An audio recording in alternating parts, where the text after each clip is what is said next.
Okay, so this is a review of the periodic table unit. Let's get started. It might be helpful for you to have your reference tables out as we go through this so that you can pause and look up answers as I go through them.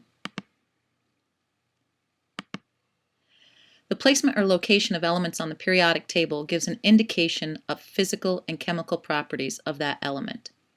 The elements on the periodic table are arranged by order of increasing atomic number. Mendeleev's original table was according to mass, but that was prior to Moseley discovering atomic number. The number of protons in an atom, which is the atomic number, identifies the element. So every element is identified by its atomic number. So carbon 6, that tells us that 6 is the atomic number, tells us it's carbon. No other element has that number. The sum of the protons and the neutrons in an atom gives us the mass number. So if I want to know the number of neutrons, I take the mass number and I subtract the atomic number. The mass number also identifies an isotope. Remember, if they have the same atomic number, meaning same number of protons, but a different number of neutrons, that means that their mass number will be different, and I'm dealing with an isotope. Isotopes have different types of notations, as you see here on the bottom. Just the chemical symbol with the mass up to the upper left, 14, or you can just have the name carbon-14 or C14. Regardless of how it's written, the number that's with the name or the symbol always represents the mass number. So here's a typical question. An atom of carbon-12 and an atom of carbon-14 differ in what? Well, I just told you that number is the mass number, so it would be atomic mass. More specifically, they differ in the number of neutrons. Because they're both carbon, they have 6 protons. So 12 minus 6 is 6 neutrons for carbon-12, and 14 minus 6 would be 8 neutrons for carbon-14. All the isotopes of a given atom have. Well, we just said they have a different mass number. So let's get rid of 1 and 2, and let's look at 3 and 4. Do they have the same atomic number or a different atomic number? Well, I just told you that the atomic number for any element always is the same. Atoms of the same element that have different numbers of neutrons are classified as what? Hopefully you remember we're still talking about isotopes. The average atomic mass of an element is the weighted average of the masses of its naturally occurring isotopes. So here, carbon-12 has an abundance of 98.89, and carbon-13 has an abundance of 1.108. In this example, they changed the percent to a decimal already by moving it 2 places to the left. So here they did 12 times 0.9889, got 11.87, 12 times 0.01108, got 0.144, and added them up and got 12.0U. I also told you you could just simply do mass times percent plus mass times percent and divide your total by 100. The atomic mass is found on the periodic table of elements in the upper left-hand corner. Hydrogen has 3 isotopes with mass numbers of 1, 2, and 3. So we could write that as H-1, H-2, and H-3, and has an average atomic mass of 1.00794. What do we know then? Look at the mass and look at the 3 isotopes, 1, 2, and 3.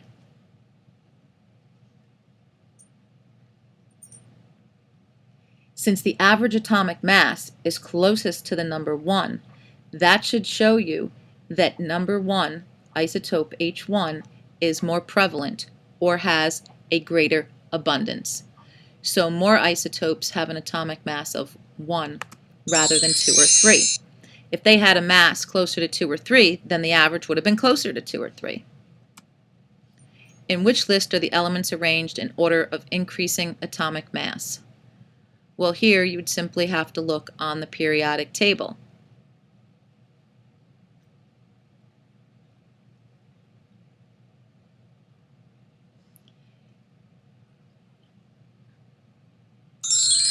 And choice 1, which makes sense because chlorine is atomic number 17, argon is number 18, and K is numbered 19. Now you would think that if the atomic number increases, then the atomic mass should be increasing, and it does. But there are a few exceptions. Don't guess, look up the mass numbers. Elements can be classified by their properties and located on the periodic table as metals, nonmetals, and metalloids.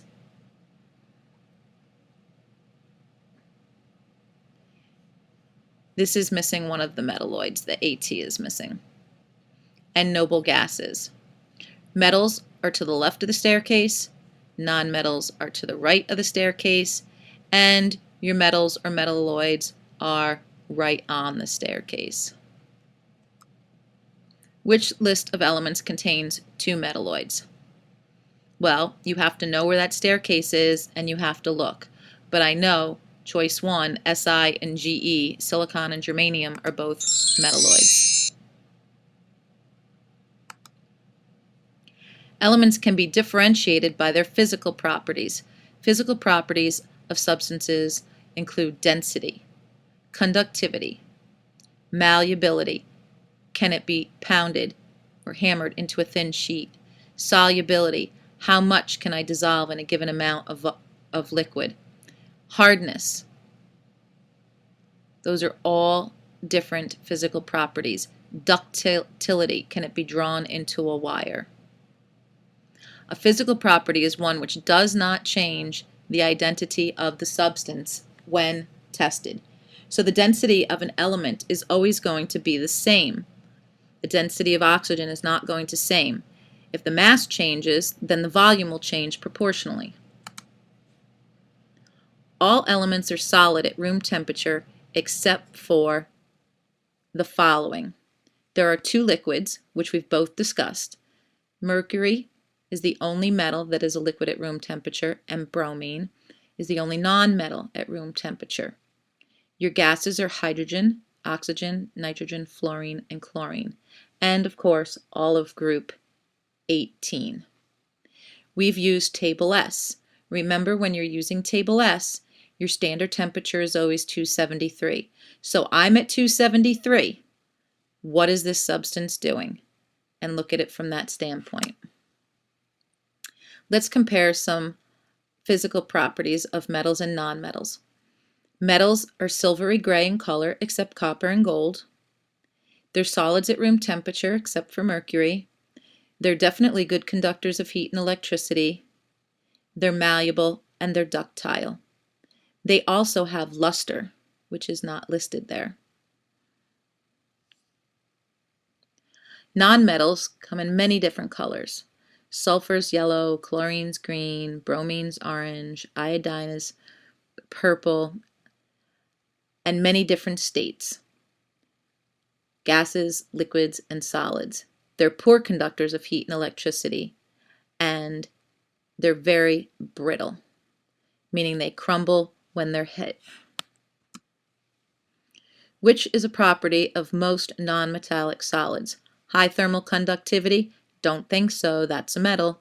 High electrical conductivity? Don't think so, that's a metal. Malleability? Can it be hammered into a sheet? Don't think so. So that leaves us with brittleness. Elements can be differentiated by their chemical properties as well. Chemical properties describe how an element behaves during a chemical reaction. When testing a chemical property, the substance may change into another substance. The number of atoms an element combines with is an important chemical property. That's not so much important for this unit, but we know that Na wants to give up 1 electron, and we know that chlorine wants to gain 1 electron. So they're going to make a happy couple, 1 to 1. If we look at calcium, 2882, we know that calcium likes to give up 2 electrons, but chlorine only wants to gain 1. So calcium says, listen, sister, if you want to bond with me, then you better bring your identical twin. So it's going to take 2 chlorines to hook up with calcium, so on and so forth. But we'll talk more about that when we get to the bonding unit, which is our next unit. Some elements exist in 2 or more forms in the same phase. These forms differ in their molecular or crystal structure, and hence in their property. They're called allotropes. We talked about these, graphite and diamond. Graphite comes in sheets, and diamond comes in a network solid. And I showed you the model in the back of the room. And then we have oxygen, which is O2, and ozone, which is O3. For group 1 and 2, and 13 to 18 on the periodic table, elements within the same group have the same number of valence electrons. Helium is the exception because helium is too small. It can't have 8, and it's happy with just 2.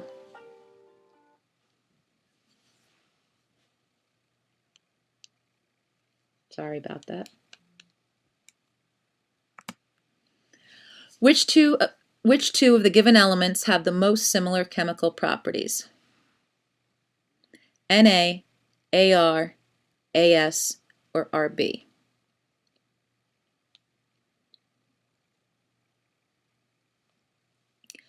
I'm hoping that you're going to tell me Na and Rb. They have similar chemical properties. Explain your answer in terms of the periodic table of elements. Well, they're in the same group and they have the same number of valence electrons. Don't give me half an answer. Don't tell me it's because they're in the same group. Well, what's that mean? Tell me it's because they're in the same group and they have the same number of valence electrons. That's a full answer. Not just that, add they have the same number of valence electrons. You have to know these different groups. You have to know group 1 is alkali. Remember, they're always found as compounds in nature because they're so reactive. They have 1 valence electron, so they're all going to lose 1 electron to form a positive ion, because when you lose weight, you become positive and you're smaller. Group 2 are alkaline earth metals. They're also very reactive and found as compounds in nature. They have 2 valence electrons, and they'll lose 2 electrons to form a positive 2 ion. Remember, positive ions are cations. Positive, you lost the cat. Group 17, halogens, are very reactive nonmetals, and they're also usually found bound to something in nature. They have 7 valence electrons, which means they want to gain an electron to form a negative ion. And when I form a negative ion, I've gained weight, therefore I'm negative, and I get bigger. And they're called anions. And group 18 are the noble gases. They're not reactive. They don't form ions. Why? Because 8 is great, and they're already happy, stable, content. They don't want to give anything up, and they don't want to gain anything.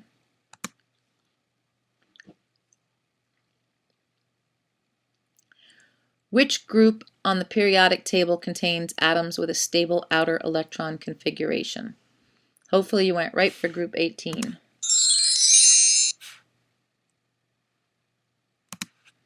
Which element is classified as a noble gas at STP? Neon.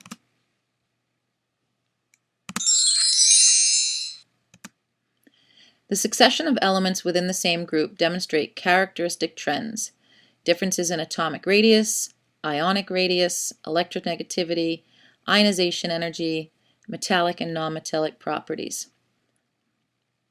Remember that going down a group, there are more shells separating the nucleus from the valence electrons. Going across a period, there's greater nuclear charge. That means a bigger magnet. That means they're snugging in those electrons more.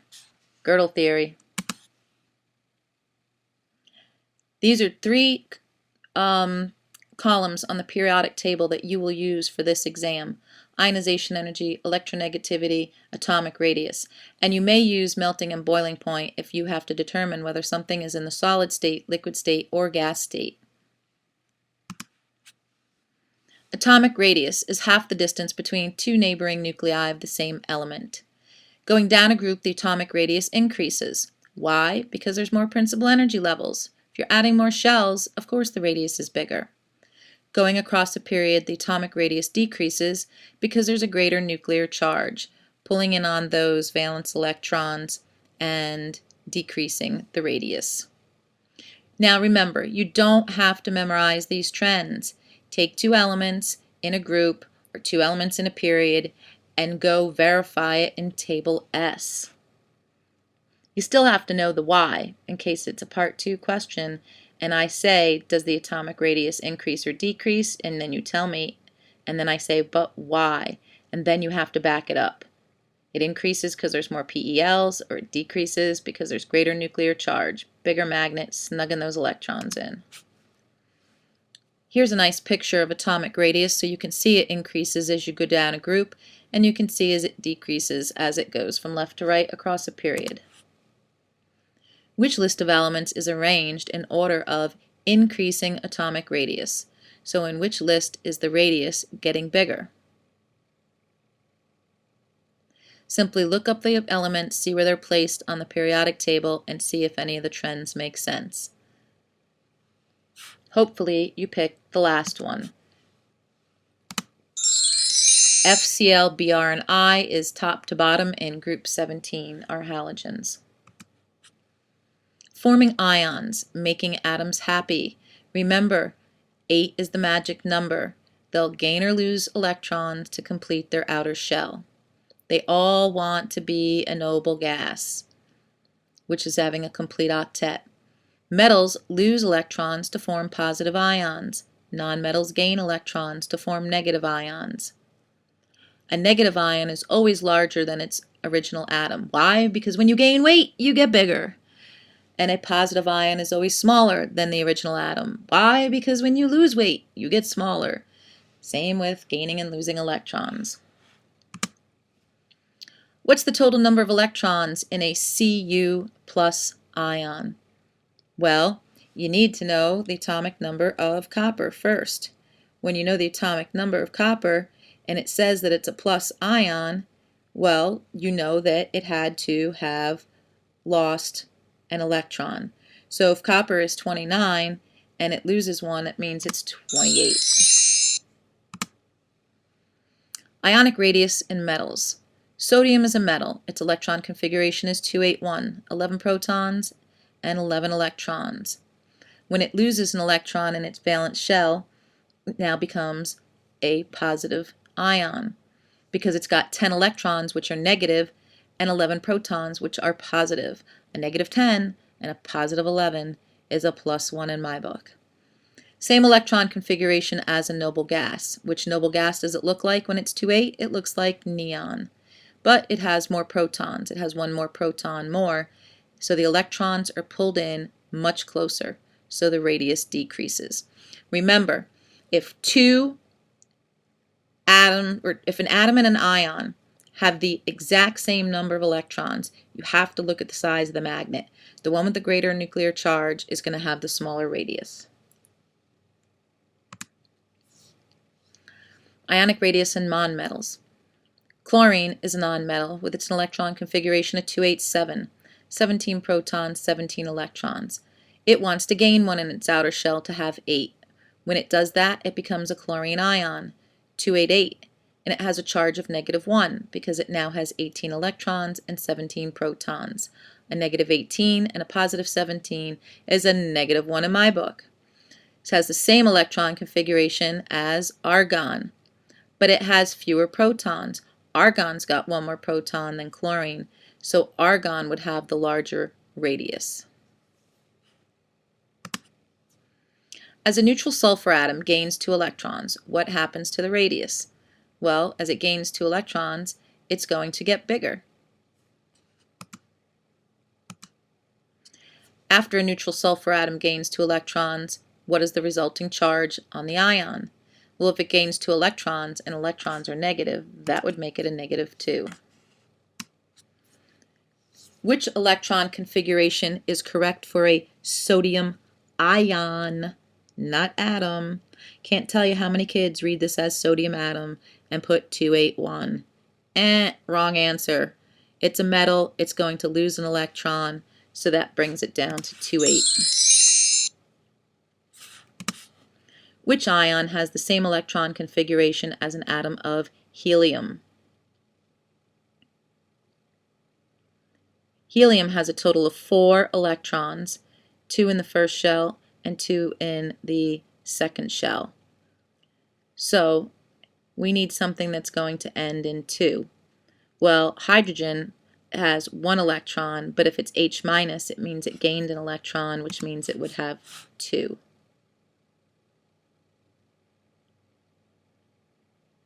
This is another way to remember it. It's called gin-lip. Gaining electrons makes ions negative. Losing electrons makes ions positive. In my experience of 11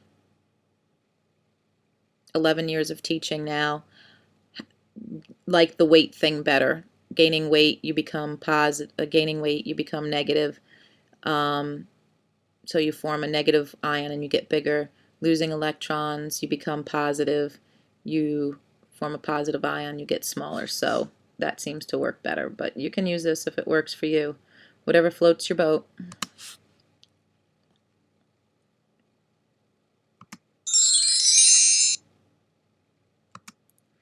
Which of the following ions has the smallest radius?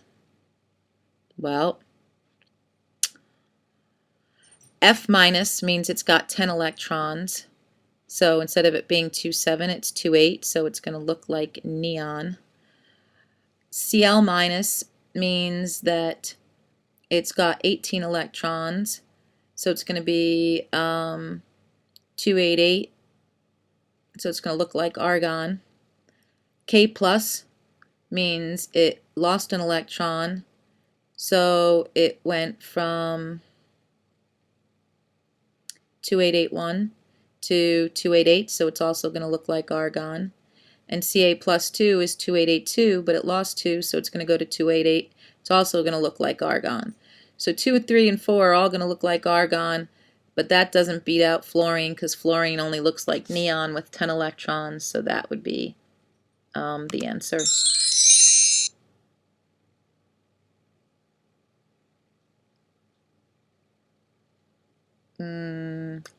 That can't be right.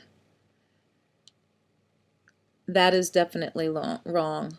Which of the following ions has the smallest radius? There's no way. That's a typo. I'm sorry. It should be F-. An atom becomes an ion. What happens to its mass number? Hopefully you told me it remains the same. The only thing happens when something becomes an ion, it means it's gained or lost electrons. Compared to the radius of a chlorine atom, the radius of a chloride ion is what? Well, chlorine's a nonmetal, and its electron configuration for chlorine is 287. So it wants to gain 1, so it can be 288. So it's going to gain 1, and when you gain, you get bigger. So that would be choice 2. Trends in electronegativity. Electronegativity is the relative ability of an atom to attract electrons in a chemical bond. It's on a scale of 1 to 4. Fluorine has the highest electronegativity with a value of 4. Francium has the lowest electronegativity. Going down a group, electronegativity decreases because there are more shells, and therefore there's more electron shielding, and the electrons being attracted is so far from the protons that there's very little attraction.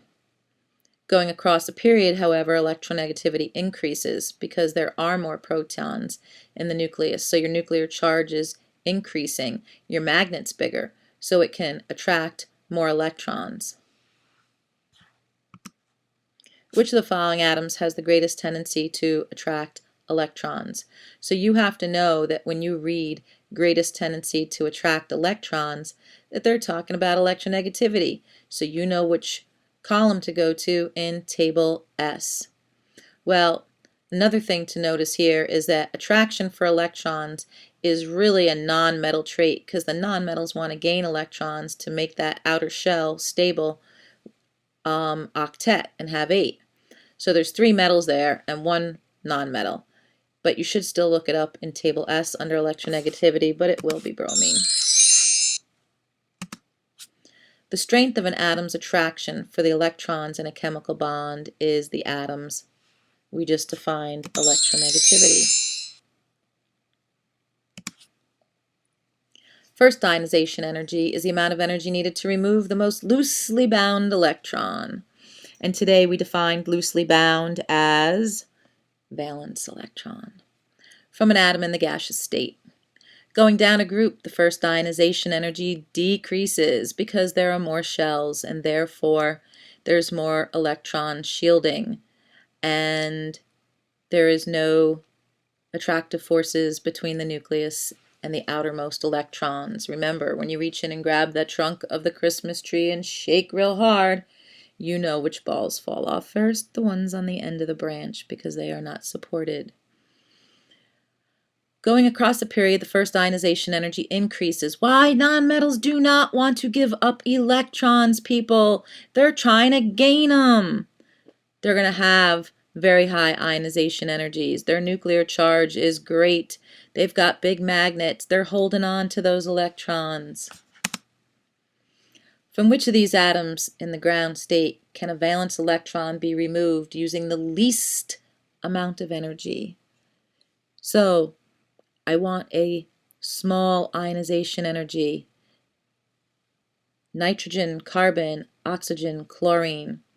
Well, we know ionization energy increases as we go across, so we want one that's not anywhere near fluorine. So that would be chlorine. Oop, I'm wrong on that one. Let me look that up real quick. Yep, that's my boo-boo. Carbon has less ionization energy than chlorine. Trends in metallic properties. Metals want to lose electrons to complete their outer shells.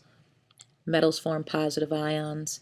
Metals have low electronegativity and first ionization energy. Metallic properties decrease as you go across a period. Why? Because you're going away from francium. Metallic properties increase as you go down a group. Why? You're getting closer to francium. Up, going toward francium. Shocker. Metallic properties increase. Trends in nonmetal properties. Nonmetals want to gain electrons to complete their outer shells. They form negative ions. They have high electronegativity and ionization energies. Their nonmetallic properties increase as you go right across the period because you're getting closer to fluorine. Nonmetallic properties decrease as you go down a group because you're going away from fluorine. Imagine that, going towards fluorine. Nonmetallic properties increase. Which of the following group 15 elements has the greatest metallic character? Well, that would be bismuth because it's closer to francium. Which are two properties of nonmetals? Well, we know that they are poor conductors of electricity, and we know that they have high first ionization energies because they don't want to lose electrons. On the grid, you have to graph this. You don't have to do it right now, but you would graph this, set up a scale for electronegativity on the y-axis, plot the data, predict the electronegativity of nitrogen. So I'm just going to show you how this works, and then state the trend. Well, you can see without plotting it what's going on as the 4, 5, 6, that's increasing. And then we've got 8 it's still increasing, 9, it's increasing, and 3 would be on the bottom. So as atomic number increases, electronegativity increases. That's what it would look like if you plotted it and then predict the electronegativity of nitrogen. Nitrogen is atomic number 5, so atomic number 7, a little tired. Atomic number 7, and then we plot it, and the electronegativity would be around 3. We already stated the trend. And that concludes my review of the periodic table.